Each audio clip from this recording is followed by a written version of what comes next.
we just saw Kenny unhooded for the first time in years. They took our jobs! Returns, and Cartman's back in his old house against his will. I want DikinBaus! This episode was stacked with so much, let's talk about it. The penultimate episode of South Park Season 26, DikinBaus Hot Dogs, or the episode's real title, DikinBaus Hot Dogs, takes on the issues occurring in the current job market by having Cartman represent both the employer and the employee. After learning Butters is able to pick up a job at a local ice cream joint to help out the owner, a pretty wholesome and well-intentioned endeavor, Cartman gets jealous and wants a job there as well, longing for his own source of income simply because it's something one of his friends have that he doesn't.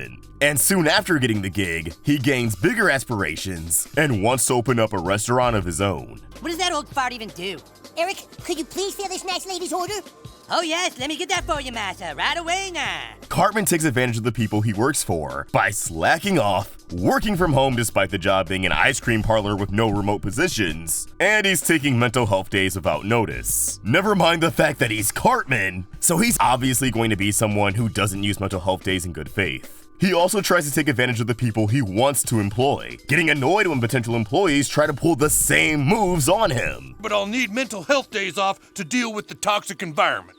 Where do people get this stuff? He refuses work from home and mental health days to Daryl, even though Kenny is shortly seen working from home for a mental health day. He even denies Scott a 5-minute break for his insulin. This is a goddamn restaurant, you guys. There's no time for diabetes. Brutal. My favorite aspect of this episode was, without a doubt, the unexpected heapings of continuity. It was truly insane. They loaded so many callbacks into this seemingly random episode. Seasons 25 and 26 have definitely had more callbacks than previous seasons, but this episode really stood out because of it. Liane and Cartman's conflict is built off Cartman screwing his mom out of her real estate job back in last season's City People, which led to them having to live in this abandoned Coney Island hot dog spot, as it was the only place Liane could afford. After some brutal honesty from his mother, Cartman references Cupid Yee by asking his mom if she runs Hollywood with Kyle, saying she sounds just like him. Steven's highly specific accusation of Butters lying about his job so he can really go to a gay bathhouse is of course a reference to the iconic Butters' very own episode, one of my favorites of that classic era.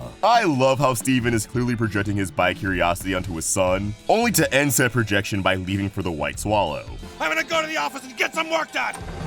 But what I'm sure will take the cake for most people as this episode's strongest callback was the return of Daryl Weathers as he applies for a job at DikinBaus. Then I worked over at Waffle House, but they decided they needed employees to be more inclusive, so they took my job. His role here wasn't too different from the few speaking lines he's had since his debut in Goobax, popping in to say the line, but it got a good laugh out of me all the same. You can't talk about the job market without involving the guy associated with South Park's working class, after all. The moment really wrote itself. With so many callbacks in this episode, I was half expecting Kenny to die from laughter again. Most people caught on to this before the episode even aired, but the concept of Cartman, Kenny, and Butters reopening the Coney Island is a nod towards Matt and Trey buying the real-life Casa Bonita back in 2021. Yes, that Casa Bonita, smack dab in Colorado, that the show loves so dearly. The Casa Bonita's gone!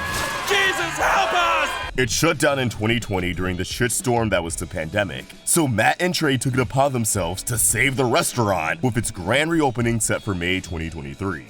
We got a present. We got an opening day! We got an opening day! It's gonna be on May. What? We're opening this May? This May. We're opening in May! All right, we're opening in May, everybody!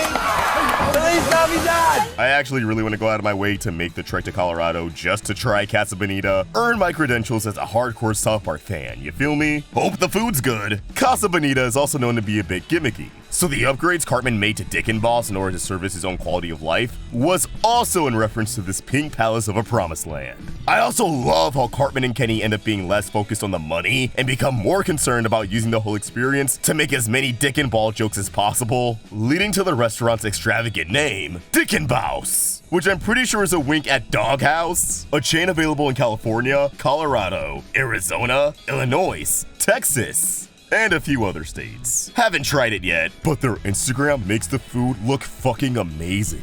Oh my goodness. And look at that bio! That's so quirky! Isn't that so quirky? An aspect of this episode that I found really interesting is that it illustrates just how different Cartman treats Kenny and Butters. We see Cartman scheme with these two a bunch separately, but not that often do we see all three together. And it's clear that Kenny really is his best friend, while Butters is his glorified pawn. Kenny reaps all the benefits from Cartman's finessing, while Butters is the one getting finessed. All of Butters' money goes towards investments in DikinBaus, but he's yet to see an actual profit because Cartman is dragging his feet on getting the ball rolling with business. Cartman actually cares to have fun with Kenny, having a ball during their ventures, whereas he couldn't care less about Butters' happiness and just wants to keep the poor boy in check so he can continue to get his way and maintain the business. Don't get me wrong though, there's plenty of moments where Cartman's still shitty to Kenny. Can you imagine what it's like for him?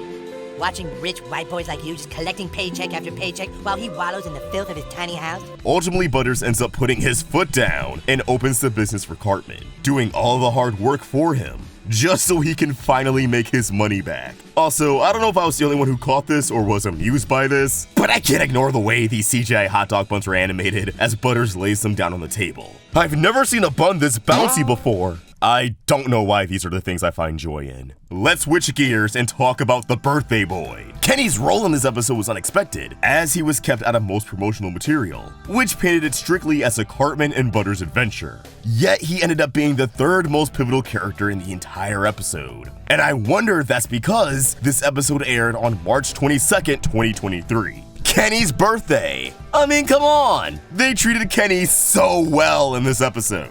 Not only was this one of the episodes where we can hear pretty much all of his dialogue clearly, with said dialogue being fully transcribed in the subtitles, but we also got to see our boy thriving and unhooded during the working for a living montage, enjoying the good life, and tasting mustard with Cartman. You know, Cartman may have been a douchebag as usual, but at least Kenny got some dubs out of it, with the biggest dub potentially being off screen. But hold that thought for a second. The episode wraps up with Butters deciding to sell the business behind Cartman and Kenny's backs, screwing over Cartman in the process as Butters collabs with Liane to take care of the tenant aspect of selling DikinBaus. The new DikinBaus owners pay for Cartman's old house, though I was a bit disappointed we didn't see the prince and princess again, given that they bought this house a few episodes ago. But nevertheless, the status quo has reverted back to normal for Cartman. He's back in his old digs, even if he's miserable about it. Kinda makes me wonder if Stan and the Marshes will stay on Integrity Farms, given that Stan's been vocal about his disdain for living there, and this season has already scaled back on Integrity Farms heavy, not even involving much of it in Randy's episode.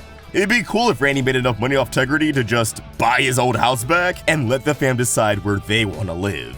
And suddenly Randy's the only one living on the farm. Also, I love the South Park realtor picture on the sold sign of Cartman's house, with the agent still striking that goofy ass pose. And although I'm glad to see Butters walk away from this with a win, what about Kenny? I'm assuming Butters was able to get a pretty good deal out of selling DikinBaus, and although he's fine screwing over Cartman, who still got his old house out of this, Kenny was also a co-owner. And I don't think Butters would hold the same animosity towards Kenny that he does at Cartman. Butters would be way more understanding of Kenny's situation and recognize that he was going along with Cartman's plans but not actively conspiring with him. So I think it's reasonable that Kenny would see a chunk of the money that came from selling the restaurant. Basically, what I'm asking is, did Kenny just get rich on his birthday? I think so. Or at the very least, I would love to see it. The episode wrapped itself up pretty fast, so although it wasn't mentioned here, I could easily see it being addressed in a future episode. Wouldn't be the first time South Park has done something like this. I just want to see Kenny have a win, man. After everything he's been through, I think finding his way into a buttload of money would be more than deserved, while also adding insult to injury when it comes to bruising Cartman's ego. We know from the post-COVID specials that Kenny does become a rich and successful scientist in the future, even after the timeline was altered. So this episode could be setting that up, with him amassing enough funds to go to a really nice college, or even start cooking up some crazy inventions now while he still has his youth. Either way, the seeds are being planted for this future to come to fruition. And we'll definitely see DikinBaus pop up again, whether that be in another episode, a special, or even as a location in the upcoming third video game. So I'm sure we'll get the status of Kenny's possible fortune sooner than later. But as always, these are just my thoughts, and I would love to to hear yours. What'd you think about this episode? And would you love to see Kenny cross into Rich Boy territory? Let us know in the comments down below. And keep the conversation going over at Roundtable Vids and at Fox on Twitter and Instagram. Check out Toon Drip, and if you enjoyed this video, throw it a like. Maybe even subscribe to the Roundtable with notifications on so you never miss a South Park video. Maybe? Thank you guys for watching, and I hope you have an awesome day. See ya!